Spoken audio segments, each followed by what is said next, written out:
Hey guys, welcome back to Our Maine Homestead.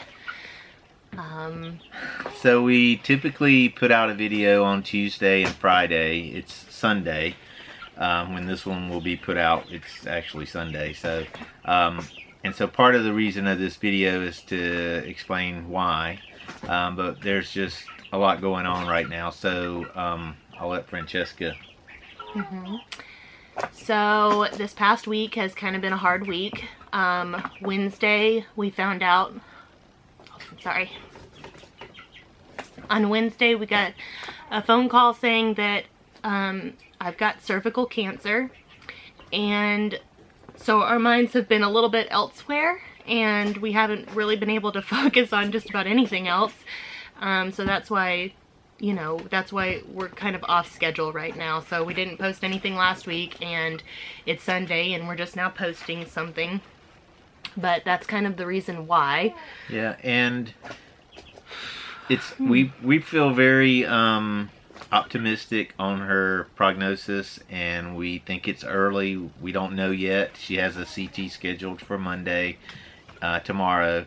So once the results are back from that, we'll obviously have a lot more information, and we'll know where we're headed with this. But still, it's a little scary, and it's emotional. Yeah, just a lot of different things going on. Yeah, and so we talked a little bit about whether or not we were going to share it or not, and we both kind of felt that it would be worth sharing because it's just a part of our life and what's going on right now. Well, that's part of why we started this YouTube channel, and we're going to have a lot more to share. And, we got a spring and summer coming up. Hopefully we have a spring, but a lot of things going on the homestead during those months. The winter time is actually the slowest, very slow time typically. But talk about your friend. So another reason why I felt very strongly about wanting to share our story, even though there's still a lot of unknowns, we're still very early into this. One of the reasons that I wanted to share was because immediately when I got the phone call, my mind went to one of my Instagram mom friends that I've been friends with for a few years now, who went through something very similar. Little, minor details that were different, but very similar. And so I immediately reached out to her, kind of told her like, hey, this is what's going on. I've done a little bit of research, but I kind of want to just get your experience and your story, if you don't mind just sharing more detail on it, because I knew of it because she shares very openly on Instagram about it. And it was a very positive experience for me to just kind of be able to ask her questions and get her take on some of the options that we're being faced with, and treatment options and things like that. And so yeah, it was just a really positive experience for me. And so I thought to myself, like, not only do we want to share this just because it's a part of our lives right now, but also because if I could help somebody in kind of a similar situation, like if somebody else were to get a phone call and be like, oh, well, Francesca shared about it, and let me ask her some questions or try to get some more information about it, or just try to shed some positive light on it, then I, definitely want to share and be an open book about it for that reason in particular. But anyways, I'll kind of share about how we found out. Things have been going fine and everything like that. Very normal. I've always been very healthy. This is kind of the first major health event that I've ever had, really, in my life. And when I got pregnant, of course, we went in and I had just kind of the routine pap smear that you get whenever you're pregnant at like 8 weeks. And that came back abnormal. And so during pregnancy and then after pregnancy, there were, more in-depth testing and biopsies and things like that. And so it just over time showed that things were progressing more and more and more. And then, what was it, maybe a week and a half ago, I went in and had what's called a LEAP procedure. And so well, I guess let me say that, I guess on one of the first biopsies, the results came back as Suspicious. like severe dysplasia, like abnormal cells on my cervix. And so they just wanted to kind of monitor it because there wasn't a whole lot that they could do while I was pregnant, as far as treatments and things like that. So they just wanted to monitor it. We did another, took another look at it without biopsying when I was further along in my pregnancy, and it looked like everything was kind of staying the same, not really any changes or anything like that. And so we were just going to come back to it after, you know, I gave birth. And so 3 months postpartum, went in to have another look at it, and it appeared that there was a new lesion or spot there. And from those biopsies, it came back that things had progressed, and they were suspicious of invasive squamous cell carcinoma. So fast forward to a week and a half ago, I went in and had a LEAP procedure. So they took like an electrocautery tool and basically scooped out all of the abnormal areas of my cervix. They sent those out for pathology, and that's when it came back, you know, that it was invasive and had invaded basically past that surface level of cervix tissue. So now, like I said, it's still early. There's still a lot of unknowns. Eddie's taking care of the baby, but once she's kind of settled down, I'm sure he'll be back. But yeah, so we've been faced with a lot of treatment options. At this point, we are hopeful that after I have my CAT scan tomorrow, it's going to be a chest, abdomen, and pelvic CAT scan. After that, hopefully the results, best case scenario, will show that it's all kind of contained in my cervix and hasn't traveled anywhere. And if that's the case, then Eddie and I have talked a lot about it, and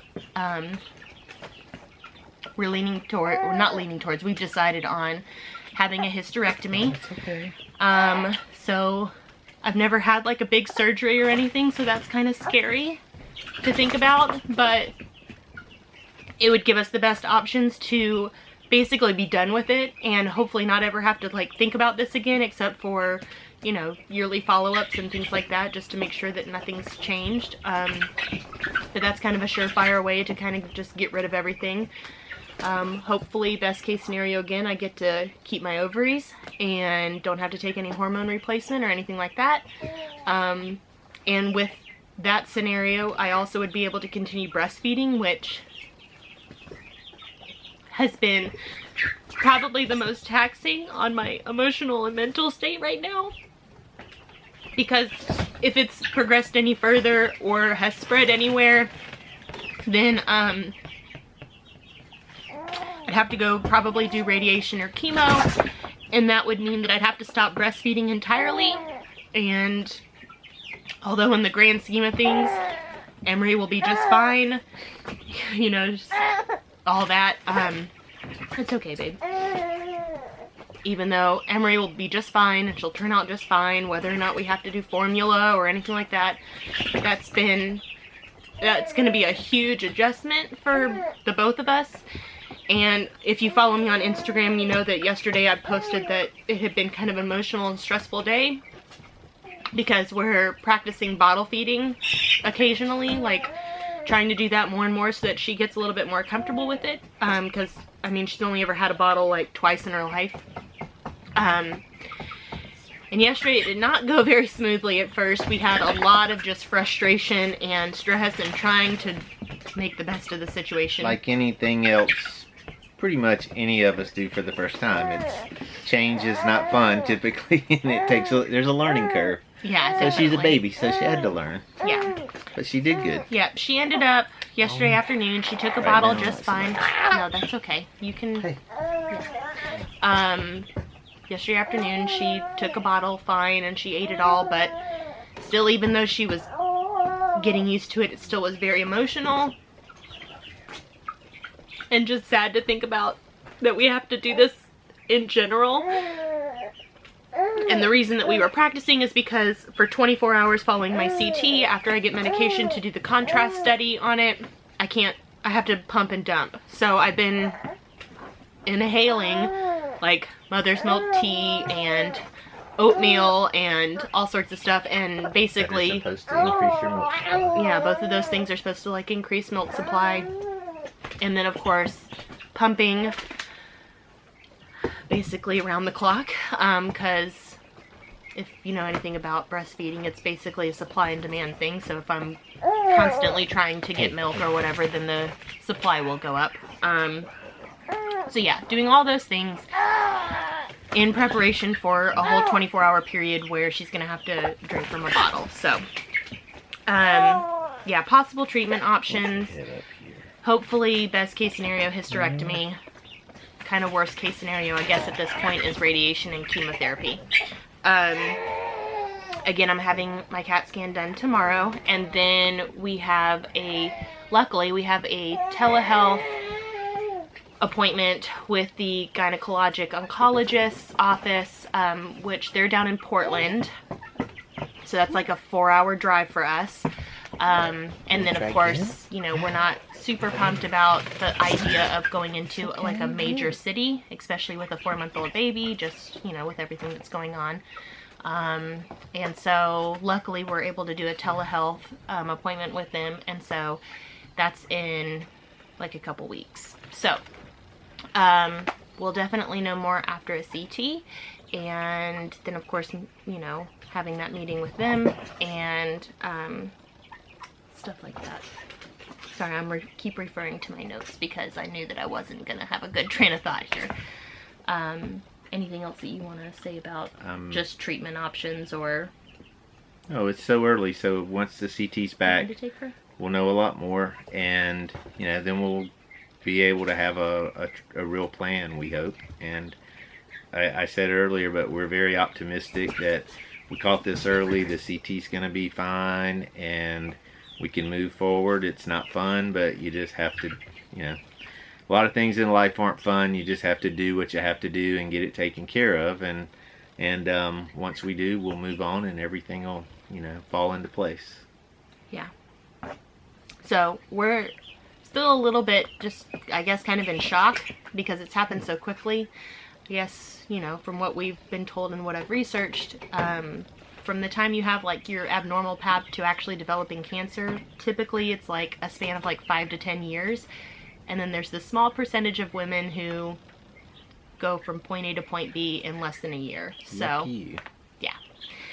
So that was kind of a shock because the whole time we were doing testing and you know, biopsies and procedures and things like that, I was thinking, oh, no big deal. We're going to have like this LEEP procedure done, get all that, you know, the displays or abnormal cells and everything scooped out and be done with it, and, you know, stuff like that. Another aspect of it is just that it's very sad to think about because